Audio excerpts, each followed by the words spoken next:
Well, hey, thanks for coming. We still love you. There's an altar here. You can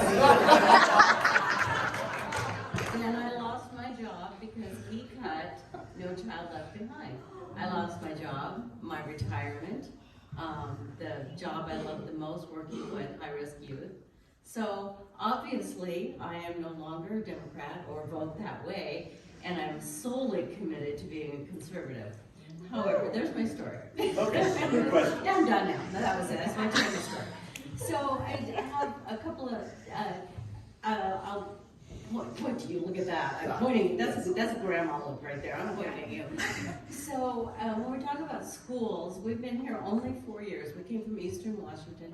My husband worked at Grand Coulee Dam for more years than I think the dam's been around. But anyway, so I worked with high-risk youth there. And so when we came here, a grandson moved with us, and he moved into the high school, the public high school at Post Falls. Disaster.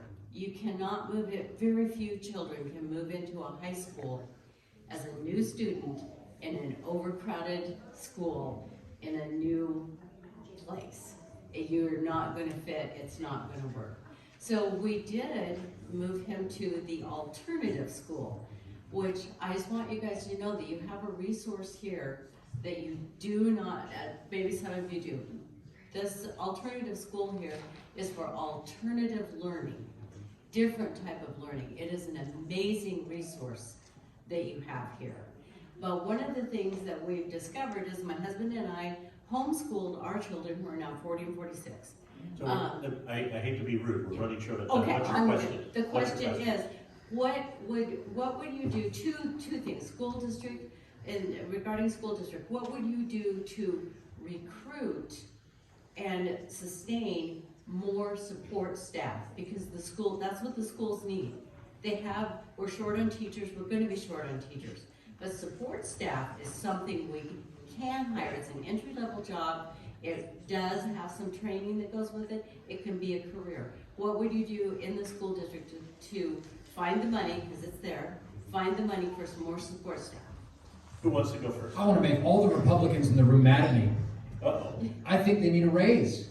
I'm not going to lie. Yeah, They're making they about do. $10 an hour, and you can make $15 at McDonald's. Why would I stay working at a school where you are being scorned by the students and bossed around by angry teachers?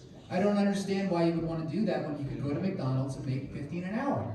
So we're going to need to find it in the budget, and I think it is in the budget. It is. I mean, we've got $60 million right now. We're running about $1 million surplus, if memory serves correctly. It's there. It's there. We can find it, and we can do it. And we won't raise taxes. Guy or Logan, you guys want to add anything? My wife and I actually, we adopted a teenage boy, and he actually did go to that school, and it was very, very helpful for us and him. So I see the value in that, absolutely. But you're 100% right. We need to be supporting supporting the support staff, and supporting teachers, and helping the children. So the teacher can only do so much. So you're 100% accurate on that, and that's one of the things that I plan on addressing for sure. I appreciate that, because I really feel like the money is there. And for city council, if those that are interested in that, and all of you, what would you do to recruit independent business people, independent developers that have like-minded, I'm aware of a developer that wants to move here, does not want to change Idaho. A very successful developer. What would you do to recruit those kind of people, or those smaller businesses that are like-minded? What would you do? Thank you for the question. City Council, who wants to answer that? I'll answer first. Well, I think doing what we're doing is probably the best way to recruit people. Stand up for individual liberty, give them the right to operate their business freely. We talk about, Dan mentioned big corporations and some of the ways that they kind of stifle private business. When we have things like mask mandates and safety protocols that are put in place, the private business owner has to bear those costs in order to stay open. So when you have a huge company, Walmart's always the easiest one to pick on, they absorb that pretty easily. But for the little grocery store down the street or things like that, those are costs that are not anticipated in their bottom line, the margins that they have. So creating a business-friendly environment includes standing up for individual freedoms and rights, because then as a private business owner, you can operate your business as you see fit. And that's the only way I think we can survive in a dog-eat-dog world, you know, when we have big corporations come in. So I think, you know, we look across the country, what's happening right now, Florida has a booming economy. They have more people moving in there than they know what to do with. Why is that? Because they have a state government that believes in individual liberty. Texas is the same way.